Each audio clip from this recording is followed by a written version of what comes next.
There's a concept that I found super helpful and recently I was listening to a lecture by Michael Singer, the guy that wrote The Untethered Soul. And in that audio, he talked about something that I don't think he covered specifically in The Untethered Soul, or maybe it was worded differently. But the idea is that things aren't supposed to go the way you want them to go. They're not supposed to go your way specifically. Things are just supposed to happen the way they happen, and it's up to us to figure out how to navigate that. So a lot of times we end up putting ourselves into these like kind of negative states of mind because things don't go the way we expected them to go.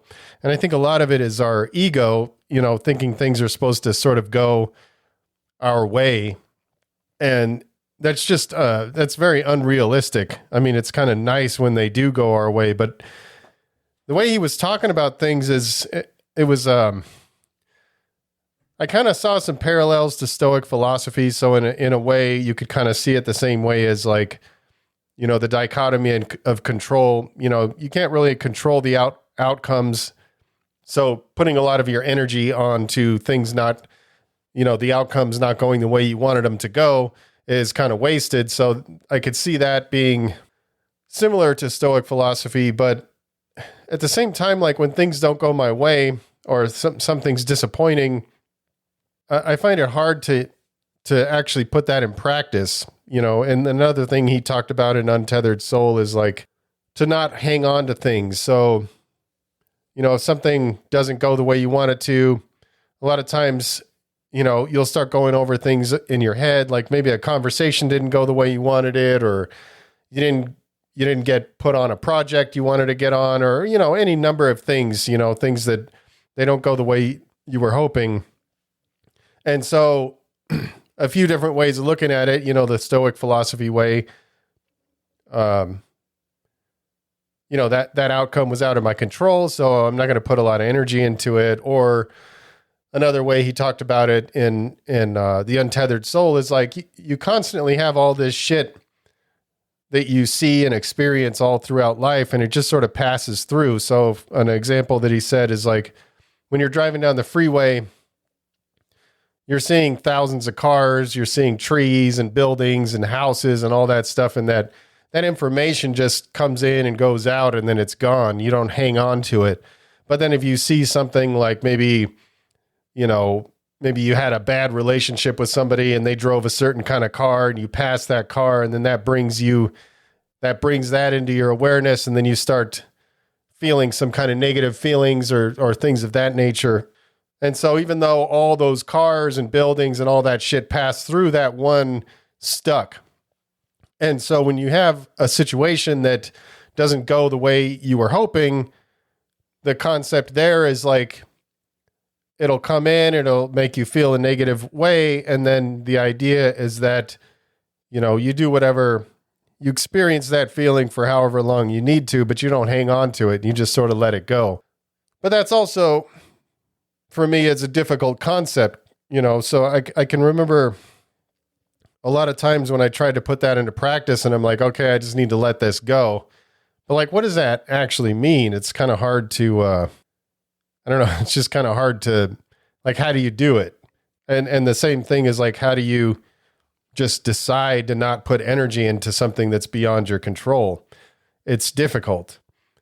But when I heard this other way, I mean, I kind of see it as another way of looking at a similar thing. Is that the idea that things aren't supposed to go the way you expect them. They're just supposed to go the way they go. And another way he was talking about it was something like if you go into a warehouse and it's pitch black and all you have is a flashlight, all of the stuff in there is already there and it's not within your awareness, but you shine a flashlight on it and then all of a sudden that's in your awareness. So he was talking about that in the same way as like moments in time or just different scenarios. All of this shit all around us is unfolding, and there's so many things happening all at once that it's not even possible to count. But a lot of these things are not within your focus. You're not paying attention. Like somebody could be arguing, a block away, and that's got nothing to do with you because it's not within your focus. You're not part of that argument. But then when it's almost like you decide what stuff you're going to focus on. And then if it doesn't go the way you want it to go, then that's when the word suffering comes up a lot. And I always thought of suffering as like this major thing, but I guess I was kind of looking at it wrong. Like suffering is, there's levels to it. So if you're kind of having some inner turmoil in your mind, you're technically, from what I understand, that's also included in the concept of suffering. So let's just talk about it on that level. So you put something into your awareness and it doesn't go the way you want it to go. And then you cause yourself to suffer by allowing it to stay there, not letting it pass through. And so that could stay there for your whole life if you don't allow it to pass through. And again, it's kind of like a hard concept or it's a hard thing to practice. So I'll give you some examples. So I had listened to this audio, I think last week, or a week before that, or something like that. And so some people from my crew came out to paint, and we were talking about linking up, and I had this wall on the side of my building. And when everybody got there, they were like, this wall is too small. We all have these different things in mind, and there's not enough room. There was 7 people. There was just not enough room. In my mind, the wall seemed a lot bigger before we got all the people there. And I sort of have this kind of personal philosophy that doesn't necessarily, it may not be the same for everybody, but I'll paint whatever. I mean, I don't really care how big the spot is or how small the spot is. I'm happy to just paint. And so when everybody didn't want to paint the wall because it was too small, I was kind of bummed out about it because I was like, man, that'll be cool to have this wall, like a nice production on the side of the business. And it's a craft shop. So I just thought it would be cool. So I was pretty disappointed that we didn't end up painting the wall. And so once everybody left, they went to paint. I wasn't able to join them because I needed to be at the shop to help with this. We had this big ass sticker job. So I needed to be nearby. So I was like, no, I'll link up with you guys tomorrow. But while I was, working, I was still disappointed, and I was kind of going over it in my mind. And I was like, I had it in my head what that was going to look like. And so that was the outcome that I was hoping. And then it didn't go the way that I expected or the way I wanted it to go.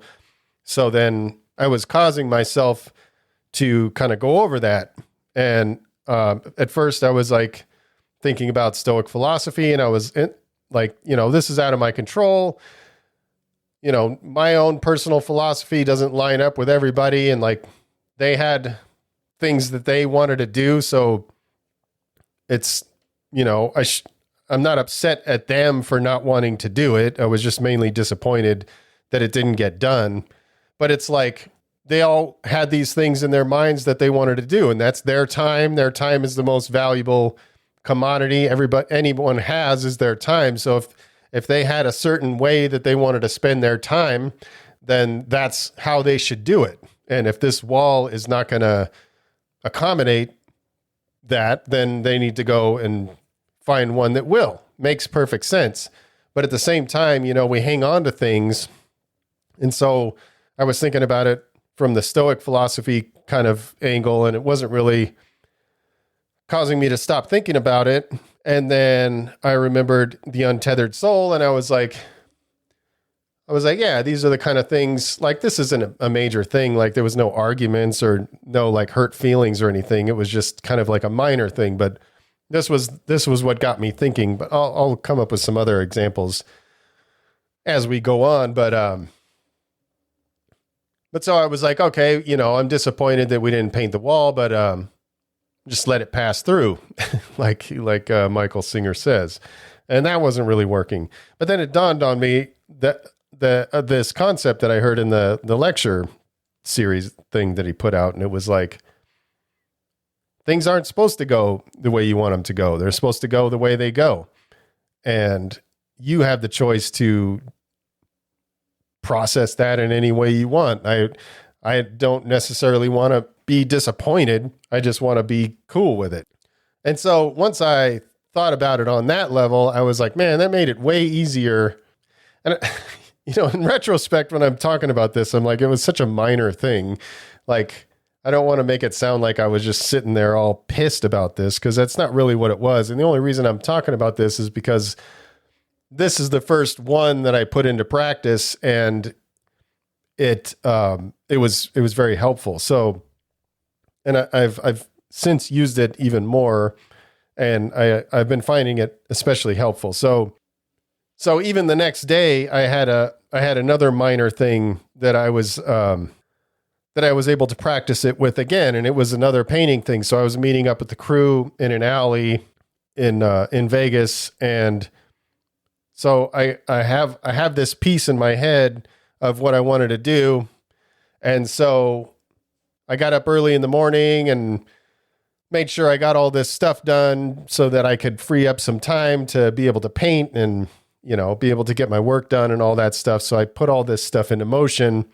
And then when I went to drive to go to the shop to get my paint, I forgot that they closed Las Vegas Boulevard down, and they closed off like miles of it. So by the time I realized that, I was already like pretty far in and just stuck in traffic and kept getting routed all way, way, way away from the shop. And by the time I was able to get around Las Vegas Boulevard and then be able to cut all the way back to get to the shop to get my paint and then go meet them in the alley, I was pretty much like, I don't know, like 2 blocks, if that, away from where they were painting. So I'm like, fuck, all right. Kind of running out of time. This isn't really what I wanted, but I'm just going to paint anyway. And I had some just weird shit in my van. Like I had two Mad Max cans. And if you ever use those, they're just like those blaster cans. And I had a couple of whites, and I had a scrap of green, and a black Crink can, another tall blaster type can. And I'm like, I can make something work with this. It's not what I wanted, but, this is the situation. This is how the situation was going to unfold. So I decided to paint anyway. And I was happy with what I did, but I was like, this is another easy thing to apply this to. And the reason I'm talking about these easy things is because I think if you practice these kind of concepts on easier things, then when the bigger things happen, you'll have a lot of practice under your belt. So when you do have like some major disappointments, I think you'll be more equipped to handle it. So I did my piece, and it was fine. I mean, but it wasn't I didn't feel like it was up to par with primarily it wasn't what I wanted to do. So I was like, I had this thing in my head that I wanted to do, and I didn't do it. So I was kind of a little disappointed there, but then also I'm like, I'm painting with my crew, and like, we don't really get together very often. So I kind of wanted to do something more, a little more colorful, a little more detailed, and that kind of thing. So I wasn't super stoked about it. I was happy with the piece, but it wasn't what I wanted. So that was another opportunity to practice. And while I was stuck in traffic, I was thinking about that. And I was like, this is just, obviously I don't want to be sitting in traffic. I'd rather be painting with my people, but this is the way the situation unfolded. And it is what it is. It's not supposed to go the way I wanted. It's supposed to go however it goes. And then I got to deal with that. And so I wish I had this knowledge years ago, because, when I was thinking about this, I kind of remember having a lot of disappointment around business. I still do a little bit, but not so much like before I opened the graph shop. When I was doing motion graphics, I was getting disappointed all the time, man. It was like, I would just be so like invested in this idea of getting this project. Like a producer will call and say, hey, we got this project, and we're calling different companies, and we want to see, if you'd be up for putting a bid or whatever that is. Like, we were one of the people that were being considered. And it was like almost every time that happened, like in my mind, like this job was like the most important thing in the world. And so when they would go with another company, I remember I'd just be really, really disappointed for quite a long time.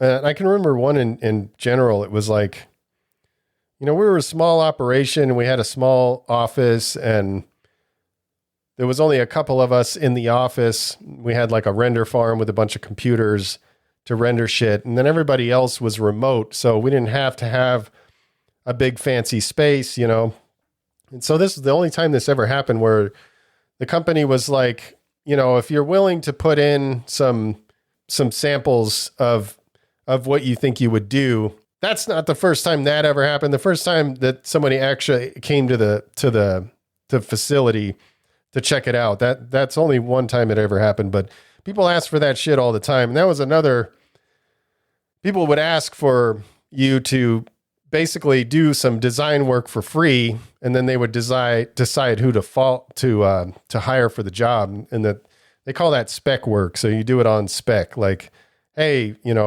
show us what you got, and we'll either hire you or you won't, and then you won't get paid for that work. And in college, they told me to never do that ever, but I always just really wanted all the work. So in this case, this company had this big job and it was a super interesting stuff. And I was like, man, I really want this job so bad. So like I actually paid like a few $1,000s to have the whole team like build out like animations, and we did voiceovers, and like we really went all out on this presentation to try to get this job. And they came out and they looked at our facility and it was like just this little small space. And so we were probably up against other companies that had like really nice facilities, because I freelanced at some of those places and they're much more impressive than what we have. Most of the time they didn't have remote workers. They had like a whole room full of animators just going for it. And they had like editing suites and fucking receptionists, and we didn't have any of that stuff. So I'm assuming they must have seen some other places that maybe looked more impressive than ours, and they went with one of them. And I remember being like all pissed off and disappointed and being like, just really let down that we didn't get the job, and we invested all that time and some money into getting it. And I thought we put together this really awesome presentation. And so I was just disappointed, and I hung on to that for a long time. And every time that would happen, the same thing would happen. I would just be really, really disappointed. And so now looking at that same situation through this lens of things aren't supposed to go the way they're supposed to go, I realize, I wasn't really, in my mind, I wasn't really being fair about the situation. I mean, number one, if it was a big job for us, it was a big job for them. And for the producers and the company that was creating the show, they had a lot on the line, and the graphics were a big part of the show. And so they have to make what they feel is the best choice. At the time I was like, why do they think we can't do it? Like, we've done all this other shit. We always get shit done on time, and we do like bigger jobs than what they had. Like, I was kind of, I don't know, I guess I could say a little bit offended by the fact that they didn't think we could do it. And I don't even think that was exactly what was going on. I think it was, they needed to be comfortable that the thing was going to get done properly. And so if they were going through all the effort of actually touring these facilities and they saw our facility, it didn't look like the kind of facility that could produce the type of work that they were expecting. And that's actually very fair. I wasn't able to be in the headspace to be able to see it that way. You can apply that to all kinds of different things. If you're trying to get in this crew and they end up not putting you on, I could see people having some kind of internal suffering or some kind of turmoil going on in your mind, and maybe your ego gets offended or all these kind of things, and it could apply to anything. If you apply for a job and you don't get it, or if you meet somebody you like and they don't really feel the same way about you, there's all these different things that can create this same kind of disappointment and this same kind of suffering in your mind. And it's not the other person or the scenario that's causing that. It's you that's causing that. And it's because you're expecting things to go a certain way and you think that's how it should go. And so then when it doesn't go your way, you could feel any number of emotions. You could be pissed, you could be disappointed, sad, whatever the fuck. But that's us that's doing it. It's like when you tell somebody, hey, you're pissing me off. It's like, that's not really accurate. That person isn't pissing you off. You're allowing whatever they're doing to piss you off. It's within your control. It's easier said than done, obviously, but it is within your control. So I just found that super helpful. And it also sort of lines up with another thing from Stoic philosophy in the translation that I read from the Enchiridion, but it was something along the lines of just understanding how things are. And one of the examples they said was like, this was written thousands of years ago. So like there was like these bathhouses, I think they call them, where you'd go to take a bath and there's all these other people there and sounds like you're bathing in like this big pool with all these other people. And they were talking about like, when you go to bathe, understand that there's going to be people splashing. There's going to be a lot of noise. If you leave your stuff unattended, somebody might steal it. And so if you go into those situations being prepared, I understand how this shit is. So when that shit unfolds the way that it normally does, you won't be offended. So I see that as kind of a similar thing to this, except for a lot of times, like we don't know what the outcome is, but going into any given situation with that concept in mind that this isn't supposed to go the way I want it to go. It's supposed to go the way it goes. And then it's really on me to decide how I'm going to handle that.